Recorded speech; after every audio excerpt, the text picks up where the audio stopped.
You think up there you're dead. Believe me.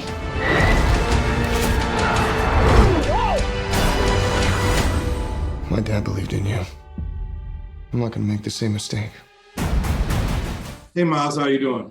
Hey, it's going well, man. How you doing? I like that outfit. I appreciate it. Sorry, I got the lawn man. Lawn man does every Monday. Can't control it, so little background noise. But I gotta say, I really love this sequel. Like I was telling Jerry and Joe that this is one of my favorite sequels of all time. When you think about your favorite sequels, I know I don't want you to speak on this when you're in it, but what's some movies that like really did it right by the sequel that the part two was really like official?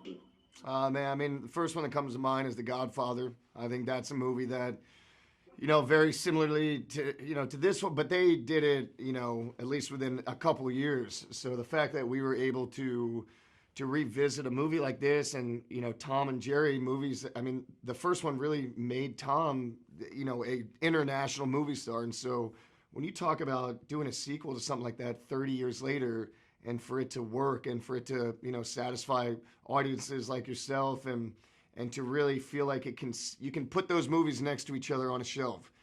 That's not always how it goes with sequels. So, but yeah, The Godfather, I mean, Back to the Future, Indiana Jones. I love a good trilogy.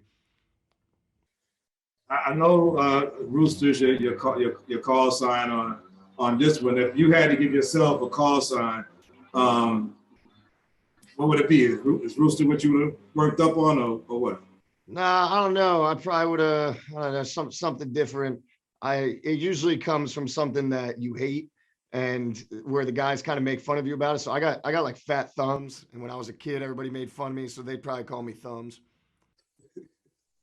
I know there was a lot of hard training for Whiplash, but we talked about it when you was doing the drums and everything else. I know it was, cinematized to portray that your hands were bleeding. But when you look at what you had to do for this, can you talk a little about how this training was and how exciting and how daunting it was to train to be in this movie? Sure. Yeah. I mean, the training for this movie was so intense.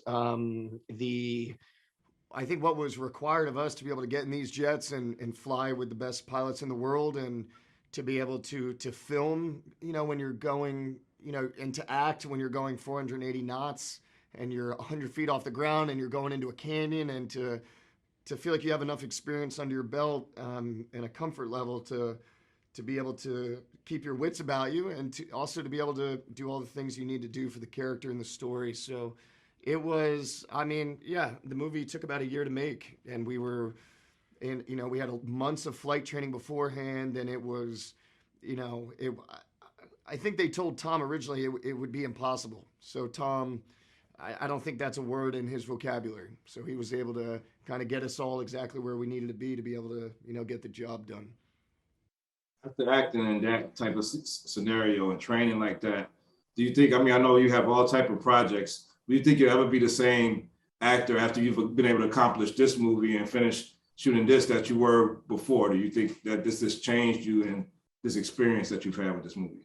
Yeah, absolutely. I think that this was something that was a really unique set of challenges, but also when you do movies on this scale, it takes so much effort. And I think I've just realized, these people that are doing these movies, just the appreciation that I have for them, and really it's how much they're how much they're doing really to just entertain audiences, because that is Tom's number one thing. He says the audience is never wrong, and really that's what he wants to do. He wants to entertain people on the biggest scale. And I think we're so lucky to have somebody like that who sacrifices so much and really, puts himself at risk, and to be able to make the audience feel like they're right there with him. If you have Tom Cruise, you don't need any green screen. You can save that budget. He's going to do it all for real.